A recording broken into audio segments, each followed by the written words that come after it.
Chapter 9. My Father.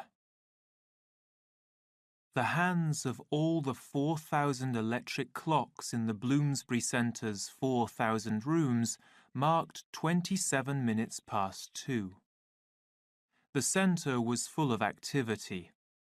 Everyone was busy. Everything went on in an orderly manner. The moving rows of bottles, each with its developing embryo, followed one another slowly but surely through all the stages of treatment and out into the unbottling room, where the newly unbottled babies gave their first cry of horror and shock. The sound of well-oiled machinery rose softly from below. The lifts rushed up and down. On all the 11 floors of the nurseries, it was feeding time. From 1,800 bottles, 1,800 carefully labelled infants were sucking down their bottles of artificial milk. Above them, in 10 floors of sleeping rooms, the little boys and girls who were still young enough to need an afternoon's sleep were as busy as anyone else, although they did not know it, listening to the lessons in their sleep-teaching program. Above these again were the playrooms, where, the weather having turned to rain, 900 older children were amusing themselves with bricks, sand, and clay. The girls sang happily at their test tubes.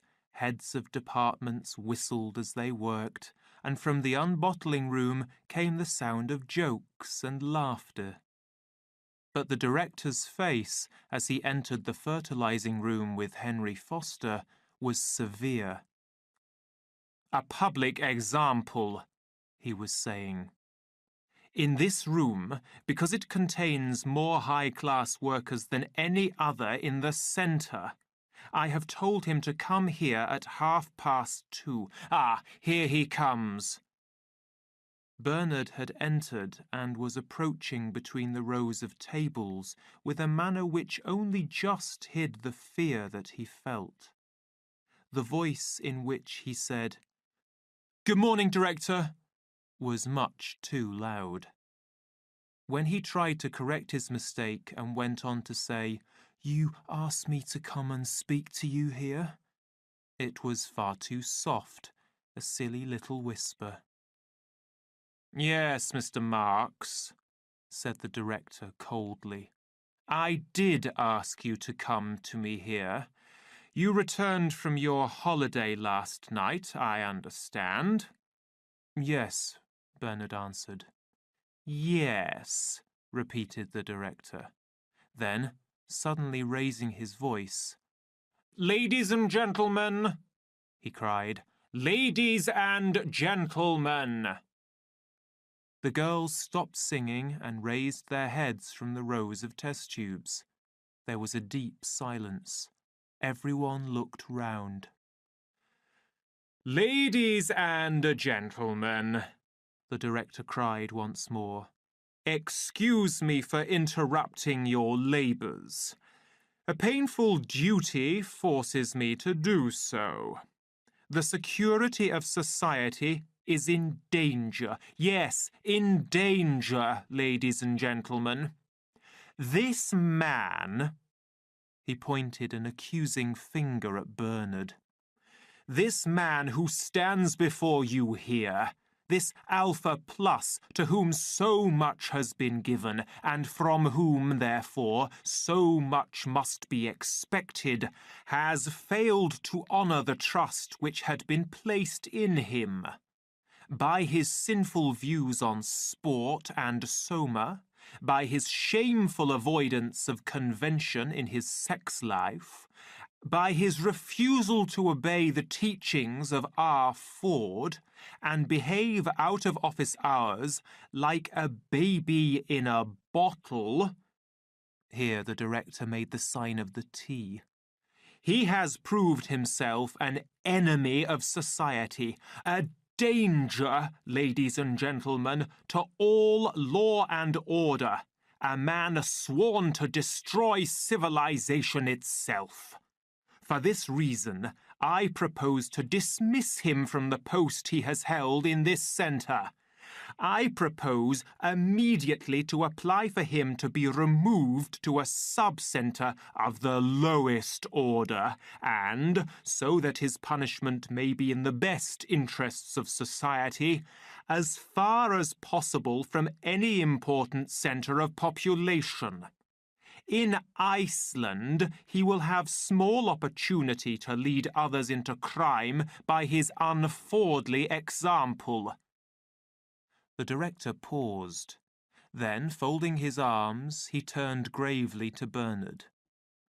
"Marx," he said, "can you give any reason why the judgment passed on you should not now be carried out?"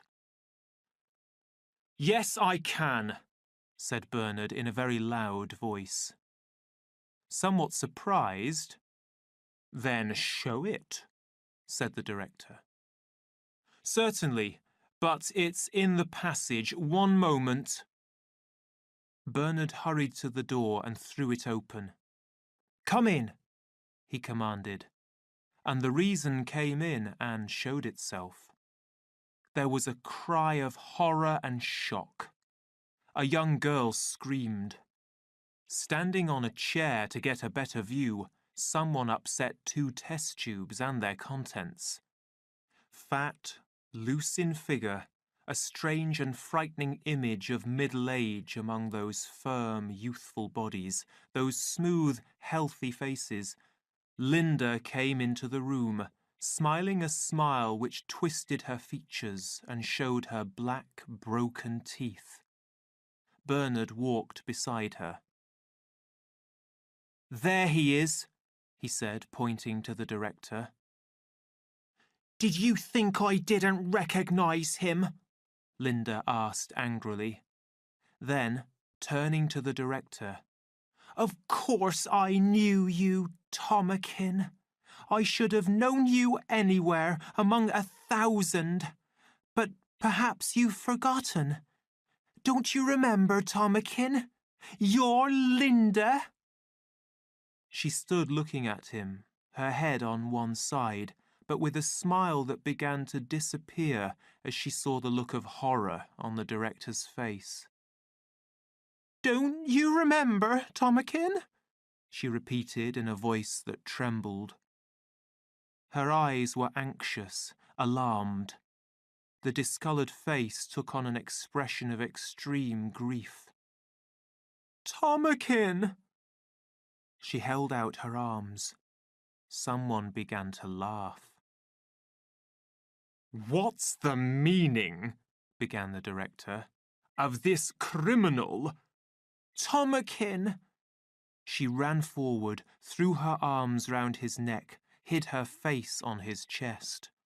A great shout of laughter went up. "This criminal attempt at a practical joke!"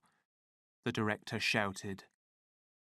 Red in the face, he tried to pull himself away from her arms. She held on to him desperately. "But I'm Linda! I'm Linda!" The laughter drowned her voice. "You made me have a baby!" she screamed above the noise. There was an immediate and awful silence. Everyone stood there uncomfortably, not knowing where to look. The director went suddenly pale, stopped struggling and stood, his hands on her wrists, staring down at her in horror. "Yes, a baby, and I was its mother." She broke away from him, ashamed, and covered her face with her hands, crying. "It wasn't my fault, Tomakin, because I always followed the instructions, didn't I? Didn't I? Always? I don't know how. If you knew how awful, Tomakin. But he was a comfort to me all the same." Turning towards the door. "John!" she called. "John!" He came in at once, paused for a moment just inside the door, looked round, then moved quickly across the room, fell on his knees in front of the director, and said in a clear voice, "My father." The word for father, unlike the really shameful word mother, was sometimes heard in slightly shocking jokes, put an end to the silence that had greeted his entrance. Laughter broke, burst after burst, as though it would never stop. My father. And it was the director. My father. Oh, Ford, oh, Ford. That was really too funny. The shouts of laughter broke out again. Tears streamed down the faces of those looking on. 6 more test tubes were upset. My father. Pale, wild-eyed, the director stared about him, ashamed, helpless. My father. The laughter, which had shown signs of dying away, broke out again more loudly than ever. He put his hands over his ears and rushed out of the room.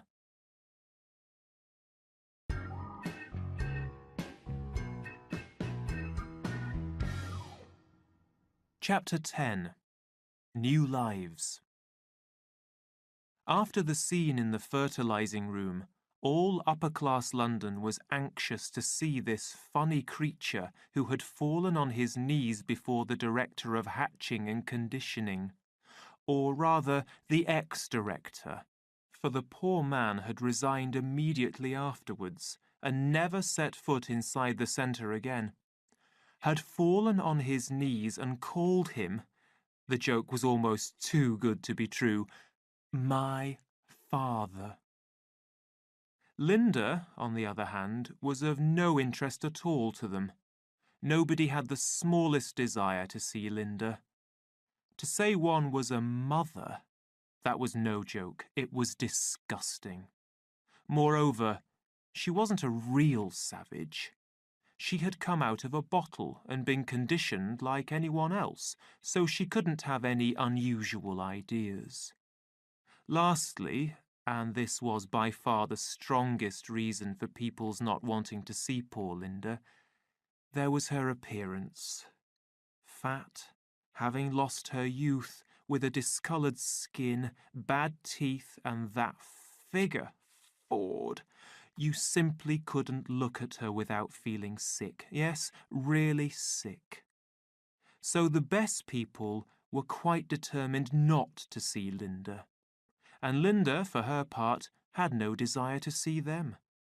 The return to civilization was, for her, the return to Soma, the possibility of lying in bed and taking holiday after holiday, without ever having to come back to a headache or sickness, without ever being made to feel as you always felt after mescal, as though you'd done something so shameful that you could never hold up your head again. Soma played none of these unpleasant tricks. The holiday it gave was perfect, and if waking up from it was unpleasant, it was so not in itself, but only by comparison with the joys of the holiday. The answer was to make the holiday continuous. She demanded larger and more frequent amounts of Soma. Dr. Shaw was at first unwilling. Then he let her have what she wanted. She took as much as 20 grams a day, many times more than the usual quantity. "Which will finish her off in a month or 2, the doctor told Bernard in confidence. "One day she will just stop breathing. Finished. And a good thing, too, we can't make her young again." Surprisingly, as everyone thought, for on a Soma holiday Linda was most conveniently out of the way, John objected to this treatment. "But aren't you shortening her life by giving her so much?" "In one sense, yes," Dr. Shaw admitted. but in another we're actually lengthening it." The young man stared at him questioningly. "Soma may make you lose a few years in time," the doctor went on, "but think of the enormous periods it can give you out of time. And as she hasn't got any serious work to do—" "All the same," John argued, "I don't believe it's right." The doctor waved his hand impatiently. "Well, of course, if you'd rather have her crying and shouting for it all the time—" In the end, John was forced to give in. Linda got her Soma.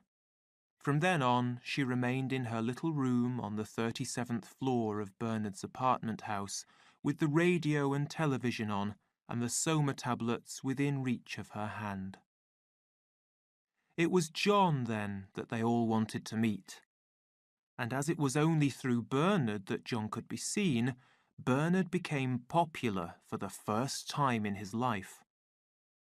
Everybody tried to get invitations to his parties to meet the savage, and, as he told his friend Helmholtz, he could have as many girls as he liked just for the favour of asking them round to his apartment. "Lighter than air," said Bernard, pointing upwards. In the sky, high, high above them, the weather department's balloon shone pink in the sunshine. "The savage," so said Bernard's instructions, "is to be shown civilized life in all its aspects." He was being shown a bird's-eye view of it at present, a bird's-eye view from the platform of the Charing T Tower. The station master and the station's chief weather expert were acting as guides, but it was Bernard who did most of the talking. Filled with his new importance, he was behaving as though, at the very least, he were a visiting world controller, lighter than air. The Bombay green rocket dropped out of the sky. The passengers stepped out of the machine. 8 dark-skinned twins in light brown looked out of the 8 windows, the stewards. 1,250 kilometres an hour, said the station master proudly. "What do you think of that, Mr. Savage?" John thought it very nice. "Still," he said, "Ariel could fly round the earth in 40 minutes. "The savage," wrote Bernard in his report to Mustapha Mond, "shows little surprise for or admiration of civilized inventions. This is partly due, no doubt, to the fact that he has heard them talked about by the woman Linda, his Mustapha Mond made a face. Does the silly man think I should be shocked by the word written out in full? His interest is centred on what he calls the soul, which he regards as something entirely independent of the body, although, as I tried to point out to him—" The controller glanced quickly over the next sentences and was just about to turn the page in search of something more definite and more interesting when his eye was caught by a series of quite extraordinary phrases. "Though I must admit," he read, "that I agree with the savage in finding civilized infantility too easy, or, as he puts it, not expensive enough. And I would like to take this opportunity of drawing your Fordship's attention to—" Mustapha Mond's anger gave place almost at once to amusement. The idea of this creature trying to teach him about the social order was really too ridiculous. The man must have gone mad. "I ought to give him a lesson," he said to himself, and laughed out loud. The lesson would be given later. "The savage," wrote Bernard, "refuses to take Soma, and seems very upset because the woman Linda, his remains permanently on holiday. It is worth noting that in spite of the weak mental state of his and the extreme ugliness of her appearance, the savage frequently goes to see her and appears to be much attached to her. An interesting example of the way in which early conditioning can be made to change and even run against natural responses. In this case, the natural response to draw back from an unpleasant object. Lenina came singing into the changing room. "You seem very pleased with yourself," said Fanny. "I am pleased," she answered. "Bernard telephoned half an hour ago. He has an unexpected engagement, and he asked me to take the savage to the cinema this evening. I must hurry." She ran off towards the bathroom. "She's a lucky girl," said Fanny to herself as she watched Lenina go. Sunk in their deep, comfortable armchairs, Lenina and the savage listened to the music of the electric organ. Soon the lights went down and the film began, with the figures on the screen in lifelike colours, but many times larger than life-size. The story of the film was extremely simple. It was called 3 Weeks in a Helicopter. A young black man fell out of a helicopter onto his head, went mad, and lost control of his feelings. He developed a passion for a lovely golden-haired young beta-plus girl. She refused to listen to him or to have anything to do with him. He seized her and, in spite of her struggles, threw her into his helicopter and flew up with her into the sky, where he kept her for 3 weeks, trying to make her give in to his passion. Finally, after a whole series of adventures including some exciting scenes in the air, 3 good-looking young alphas succeeded in saving her. The black man was sent off to a reconditioning centre, and the film ended in a proper and conventional manner, with the beta girl going to bed with all her 3 heroes one after the other. The picture died away, the lights came on, and the music filled the cinema again. It was the end of the performance. But for Lenina, it was not quite the end. As they moved slowly along with the crowd towards the lifts, she still felt emotions that the film had woken in her. Her cheeks were red, her eyes were bright, and she breathed deeply. She caught hold of the savage's arm and pressed it against her side. He looked down at her for a moment, pale, pained, desiring, and ashamed of his desire. He was not good enough, not... Their eyes, for a moment, met. What wonders hers promised! Passion shone in them. He looked away quickly, freed his arm from her hold. He was frightened by a feeling that he could not fully understand. He felt somehow that she might cease to be someone that he could look up to as being too good for him, and he did not want this to happen. "I don't think you ought to see things like that," he said. "Like what, John?" "Like that horrible film." "Horrible?" Lenina was surprised. "But I thought it was lovely." "It was shameful," he said angrily. "It was disgusting." She shook her head. "I don't know what you mean." Why was he always so strange? Why did he always go and spoil things? In the taxicopter, he hardly looked at her. Bound by strong promises that had never been spoken, obedient to laws that had long since ceased to have any force, he sat in silence, with his head turned away from her. The taxicopter landed on the roof of Lenina's apartment house. At last, she thought joyfully as she stepped out. At last, even though he had been so strange just now. Standing under a lamp, she looked into her hand mirror. At last. Yes, her nose did need powdering. She shook the loose powder from her powder case. While he was paying the taximan, there would just be time. She rubbed at the shine on her nose, thinking, "He's very good-looking. No need for him to be shy like Bernard. And yet, any other man would have done it long ago. Well, now at last." The bit of her face that she could see in the little round mirror suddenly smiled at her.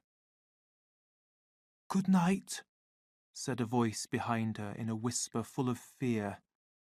Lenina turned round sharply. He was standing inside the door of the taxicopter, his eyes fixed, staring. He had evidently been staring all this time while she was powdering her nose, waiting. But what for? Trying to make up his mind, and all the time thinking. She could not imagine what extraordinary thoughts. "Good night, Lenina," he repeated, and made a strange, desperate effort to smile. "But, John, I thought you were... aren't you?" He shut the door and bent down to say something to the driver. The machine rose quickly into the air. Looking down through the window in the floor, the savage could see Lenina's upturned face, pale in the light of the lamps. Her mouth was open. She was calling. Her figure rushed away from him. The square of the roof grew smaller and smaller as it fell away below him into the darkness. 5 minutes later, he was back in his room. From its hiding place, he took out his old, worn book and, carefully turning its torn and discoloured pages, he began to read Othello. Othello, he remembered, was like the main character of 3 Weeks in a Helicopter, a black man. Drying her eyes, Lenina walked across the roof to the lift. On her way down to the 27th floor, she pulled out her Soma bottle. 1 gram, she decided, would not be enough. Her unpleasant experience had been more than 1 gram suffering. But if she took 2 grams, she ran the risk of not waking up in time tomorrow morning. She decided to avoid both extremes, and into the hollow of her left hand she shook 3 half-gram tablets of Soma.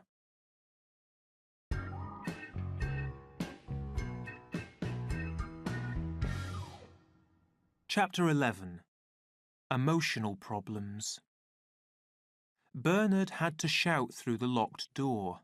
The savage would not open. "But everybody's there, waiting for you." "Let them wait," came back the voice faintly through the door. "But you know quite well, John, that I asked them on purpose to meet you." "You ought to have asked me first whether I wanted to meet them." "But you always came before, John." "Yes, and that's exactly why I don't want to come again." Bernard tried persuasion, not an easy thing to do when you have to shout through a locked door. "Just to please me. Won't you come to please me?" "No." "Do you seriously mean it?" "Yes." "But what shall I do?" cried Bernard helplessly. "Go to hell!" shouted the angry voice from inside. All Bernard's attempts to get John to come out failed. In the end, he had to go back to his rooms and tell all the guests who were waiting there impatiently that the savage would not be appearing that evening. They were very angry. They felt that they had been tricked into behaving politely to this unimportant little fellow, Bernard Marks, with the doubtful reputation and the antisocial opinions. Lenina alone said nothing. Pale, her blue eyes filled with an unusual sadness, She sat in a corner, separated from those around her by an emotion which they did not share. She had come to the party filled with a strange feeling, a mixture of anxiety and joy. "In a few minutes," she had said to herself as she entered the room, "I shall be seeing him, talking to him, telling him," for she had come with her mind made up, "that I like him more than anybody I've ever known. And then perhaps he'll say—" What would he say? The blood rushed to her cheeks. Why was he so strange the other night after the cinema? So odd. And yet I'm absolutely sure he does rather like me. I'm sure. It was at this moment that Bernard had made his statement.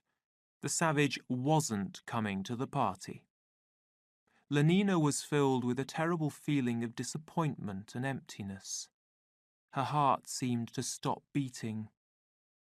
"Perhaps it's because he doesn't like me," she said to herself.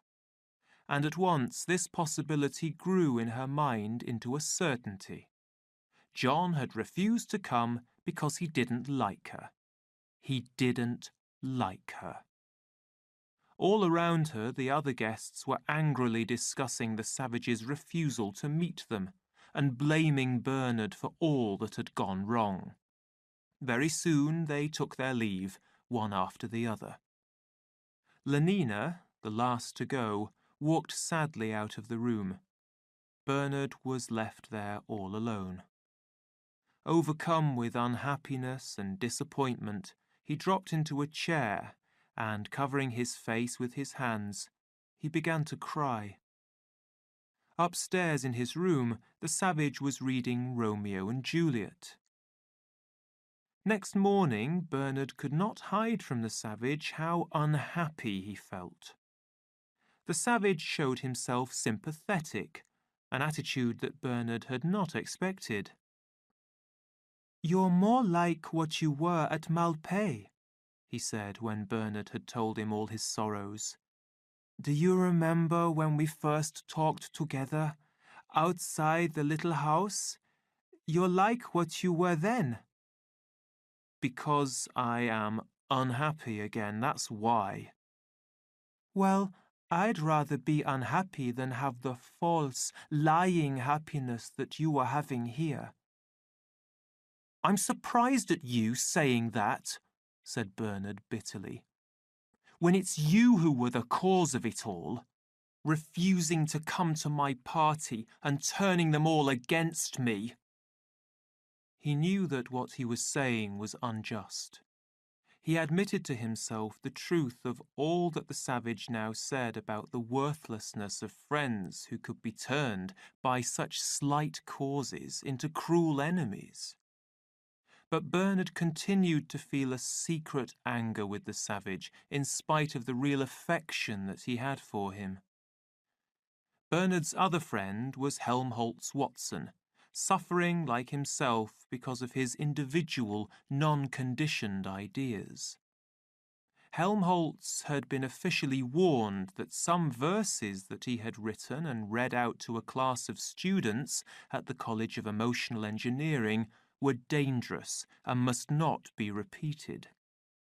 The verses were in praise of silence, of the state of being alone and able to enjoy one's own thoughts and feelings.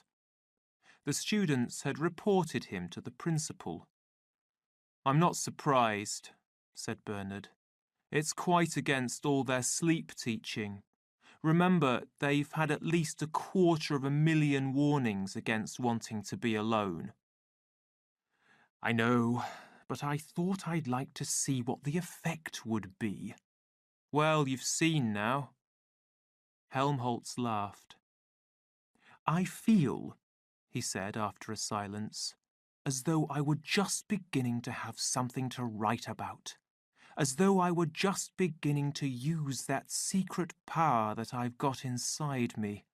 Something seems to be coming to me." In spite of all his troubles, he seemed, Bernard thought, deeply happy. Helmholtz and the savage formed a liking for each other at once. Helmholtz read out the verses that had caused him to be warned by the principal. The savage replied by reading some lines from his old book that excited Helmholtz as he had never been excited before in his life. But Helmholtz simply could not understand the story of Romeo and Juliet when John read out the play to him with deep emotion, seeing himself all the time as Romeo and Lenina as Juliet. Helmholtz shouted with laughter at the idea of a father and mother, disgusting words anyway, forcing the daughter to have someone she didn't want, and the stupid girl not saying that she was having someone else whom, for the moment at any rate, she preferred. The situation was so dirty and at the same time so funny that Helmholtz laughed till the tears ran down his face in streams. The savage looked at him angrily, closed his book, got up from his chair, and locked it away in its drawer. "And yet," said Helmholtz, when, having got back breath enough to apologize, he managed to persuade the savage to listen to his explanations, "I know quite well that one needs mad, impossible situations like that. One can't write really well about anything else. Why was the old fellow such a wonderful propaganda writer? Because he had so many really strong feelings, so many strange ideas to get excited about. You've got to be hurt and upset. Otherwise, you can't think of the really good phrases, those that strike at the mind and the heart and live in the memory. But fathers and mothers, you can't expect me to be serious about fathers and mothers. And who's going to get excited about a boy having a girl or not having her?" The savage looked offended, but Helmholtz, who was looking thoughtfully at the door, saw nothing. "No," he decided, "it won't do.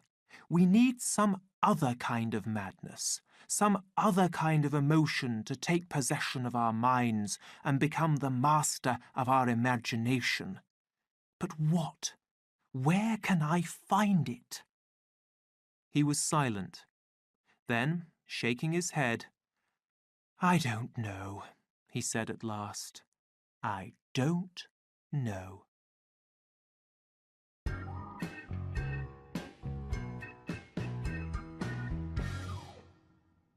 Chapter 12. Love and Hate. Henry Foster appeared at Lenina's side in the faint red light of the embryo store. "Like to come to the cinema this evening?" Lenina shook her head without speaking. "Going out with someone else?" It interested him to know which of his friends was being had by which other. "Is it Bernard?" he asked. She shook her head again. Henry noticed how tired she looked, even in that weak light. "You're not feeling ill, are you?" he asked in a rather worried voice, afraid that she might be suffering from one of the few remaining diseases. Once more Lenina shook her head. "Anyhow, you ought to go and see the doctor," said Henry. "A doctor a day keeps all worries away," he added cheerfully, using a phrase that rarely failed to cheer people up. "Oh, for Ford's sake," said Lenina, breaking her silence at last. "Shut up!" And she turned back to her workbench. "A doctor indeed!" She would have laughed if she hadn't been on the point of crying. No doctor could cure what was the matter with her. She sighed deeply. "John," she whispered to herself. "John." An hour later, in the changing room, Fanny was protesting loudly. "But it's silly to let yourself get into a state like this. Very silly, she repeated.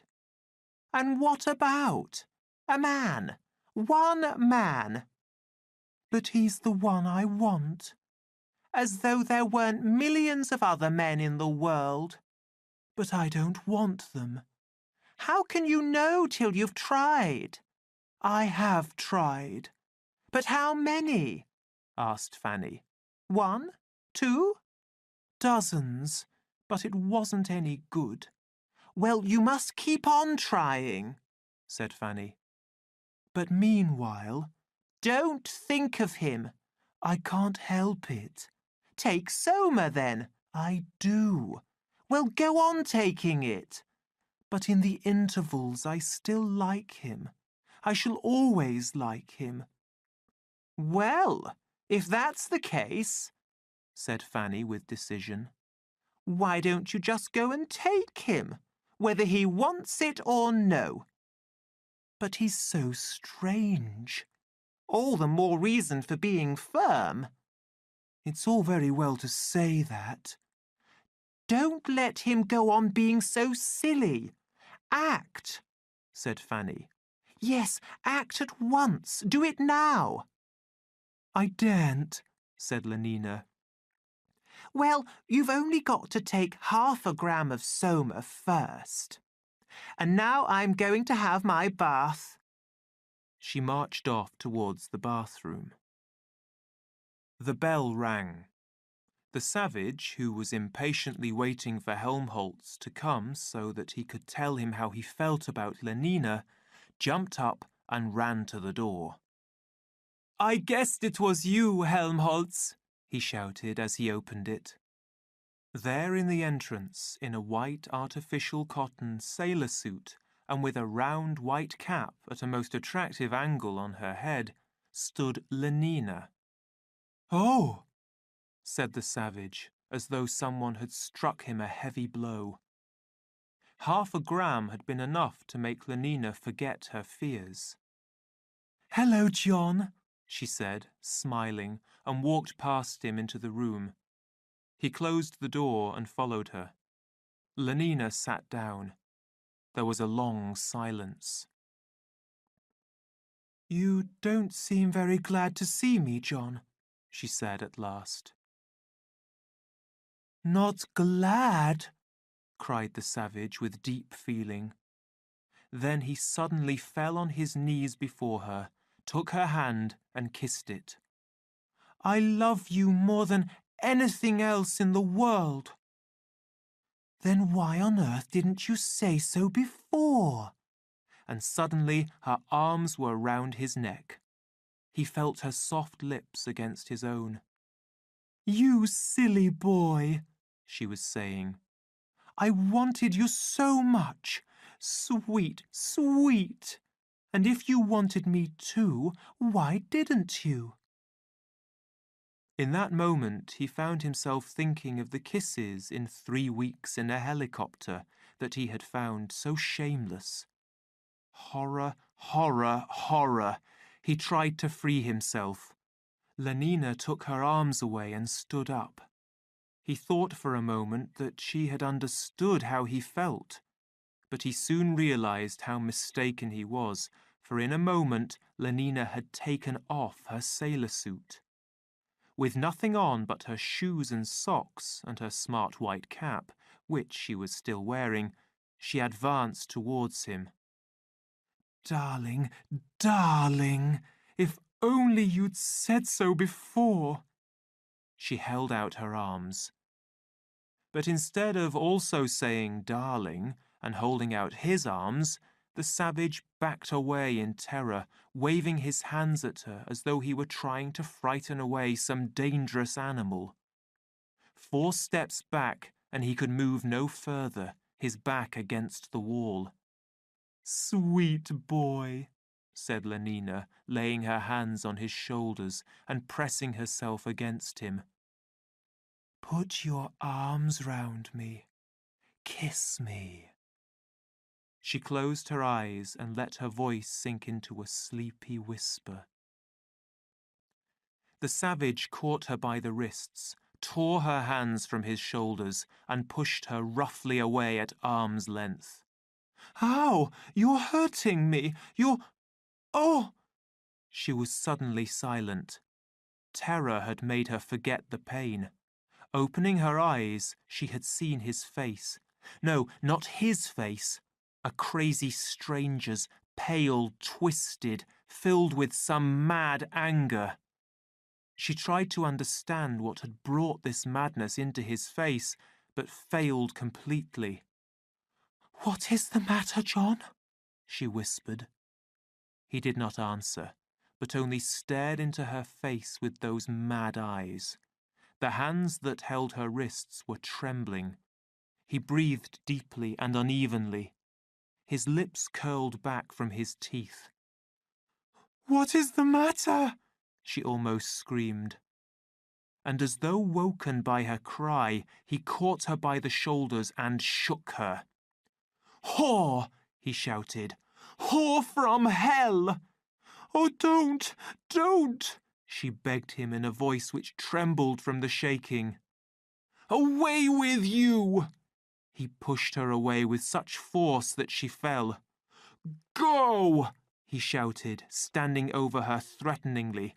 "Get out of my sight, or I'll kill you!" Lenina raised her arm to cover her face. "No, please don't, John. Don't hurt me." "Hurry up, quick!" One arm still raised and following all his movements with a fearful eye, she struggled to her feet and, still covering her head, she rushed into the bathroom. Outside, in the other room, the savage marched up and down in anger. "Whore!" he repeated to himself. "Disgusting whore!" "John!"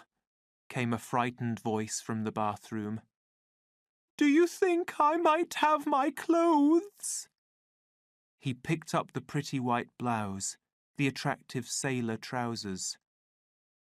"Open!" he ordered, kicking the door.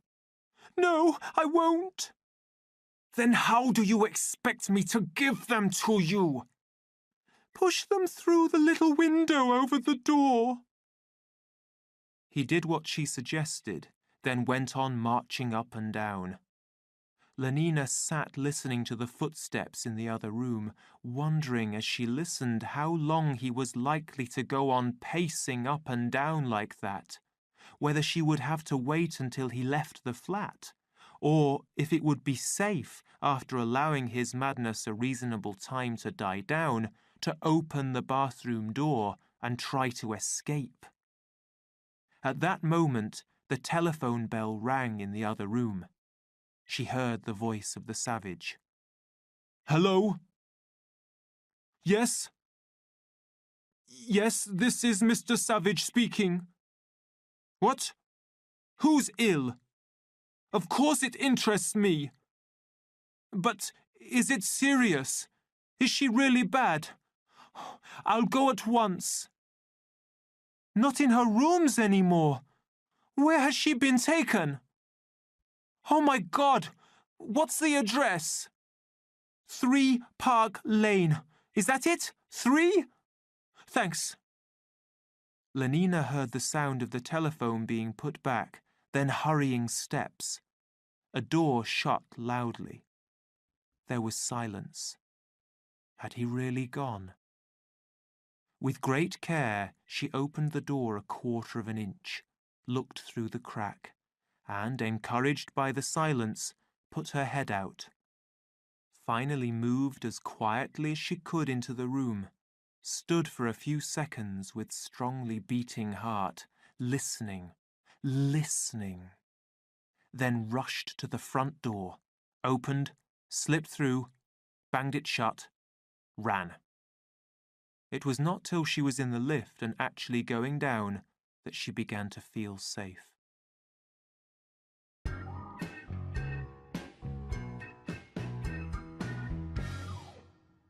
Chapter 13.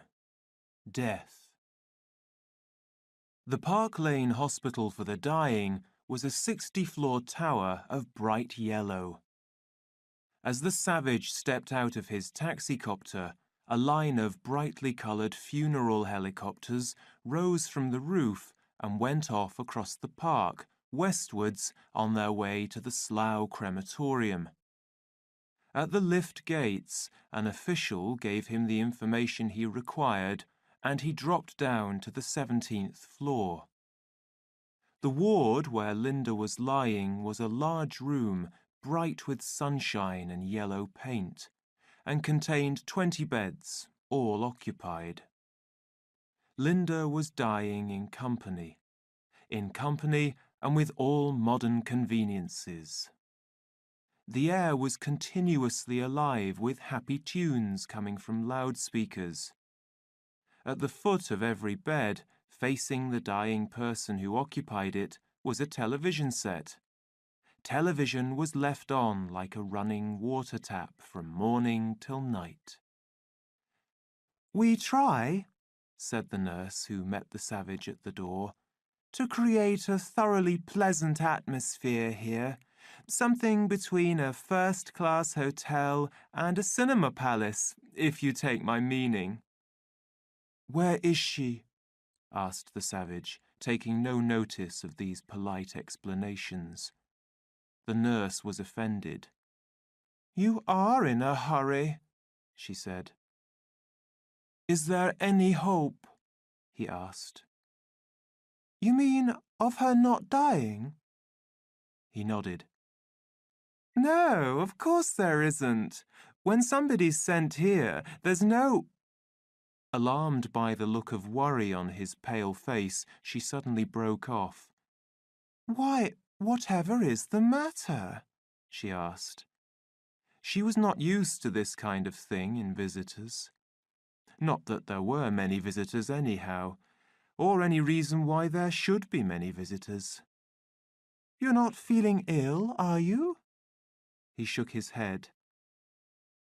"She's my mother," he said in a low voice. The nurse gave him a look of horror, then quickly looked away, her face red and burning with discomfort. "Take me to her," said the savage, making an effort to speak in an ordinary tone. Still very red, she led the way down the room. Linda was lying in the last of the long row of beds. Her eyes were closed. Her pale, swollen face wore a look of stupid happiness. The nurse walked away.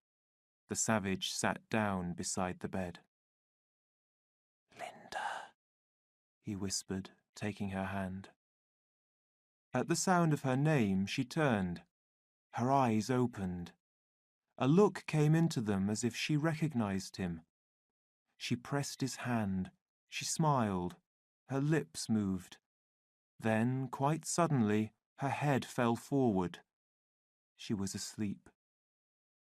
He sat watching her, remembering with tears in his eyes their life in the reservation, especially all the stories she had told him about the other place, that beautiful, beautiful other place, whose memory, as of a heaven of goodness and loveliness, he kept fresh in his mind, unspoilt by contact with the disappointing reality of this real London, these actual civilized men and women. His thoughts were interrupted by the arrival of a group of noisy child visitors who had been brought by the head nurse to see the dying people as part of their conditioning, to get them used to death and dying people. He sent them away angrily from Linda's bedside, but when he sat down again, his feelings and thoughts had changed. Instead of the gentle moments of his childhood, when Linda had been a kind and loving mother to him, he could now remember only the ugly scenes of their life, with Pope in her bedroom and herself in an ugly sleep after drinking a great deal of mescal.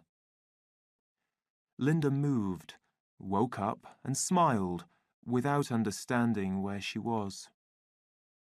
"Pope," she whispered, and, closing her eyes, she sank back into the covers. "But, Linda," The savage spoke anxiously. "Don't you know me?" He pressed her hand again. "Don't you know me?" He felt the faint answering pressure of her hand. The tears came into his eyes. He bent over her and kissed her. Her lips moved. "Popeye," she whispered again, and it was to him as though dirt had been thrown in his face. Anger suddenly boiled up in him. Anger at the destruction of his hopes and ideals twice in so short a time, first by Lenina and now by his mother. "But I'm John!" he shouted. "I'm John!"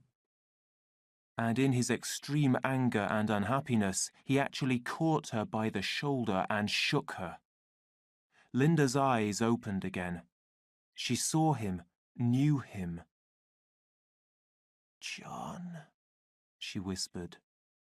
But it was as though she had forgotten how to breathe. A look of terror at his anger came into her eyes. Then her mouth fell open. Her breathing stopped. She was dead.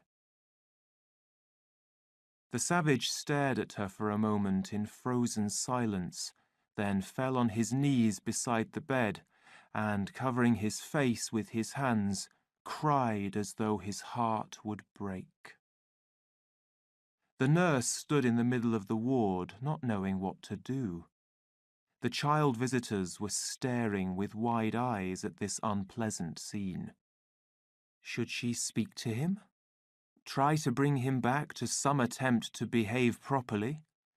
Remind him of where he was, of what harm he might do to these poor children, upsetting all their well-taught death conditioning with this disgusting behavior, as though death was something terrible, as though anyone mattered so much as all that. She stepped forward. She touched him on the shoulder. "Can't you behave?" she said in a low, angry voice. But, looking round, she saw that several of the children were coming towards the bed. She must do something to turn their attention away from the savage and his cries. "Now, who wants a piece of chocolate?" she asked in a loud, cheerful voice. "Me!" cried the entire Bokanovsky group with one voice. The savage and his grief were forgotten. "Oh, God, God, God," the savage kept repeating to himself. In the river of sorrow that filled his mind, it was the one word that he was able to say. "God," he whispered it out loud. "God." "Whatever is he saying?" said a voice, very near and distinct, through the sugary music which poured from the loudspeakers. The savage looked round sharply. 5 light brown twins, each with the end of a stick of chocolate in his right hand, and their faces dirty with chocolate, were standing in a row, all staring at him. As he looked at them, they all smiled. One of them pointed with his bit of chocolate. "Is she dead?" he asked. The savage stared at them for a moment in silence. Then, in silence, he rose to his feet. In silence, slowly walked towards the door. "Is she dead?" repeated the twin, running at his side, wanting to know. The savage looked down at him, and still, without speaking, pushed him away. The twin fell on the floor and at once began to cry. The savage did not even look round.